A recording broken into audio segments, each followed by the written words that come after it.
गुरुपूजिताय गुरुदैवताय गुरुकुलस्थायिने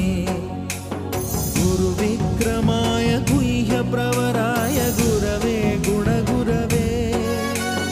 गुरुदैत्यकलक्षेत्रे गुरुधर्मसदाराध्याय गुरुपुत्रपरित्रात्रे गुरुपाखण्डखण्डकाय गीतसाराय गीततत्त्वाय गीतगोत्राय धीमहि गूढगुल्फाय गन्धमत्ताय गोजयप्रदाय धीमहि गुणातीताय गुणाधीशाय गुणप्रविष्टाय धीमहि एकदन्ताय वक्रतुण्डाय गौरीतनयाय धीमहि गजे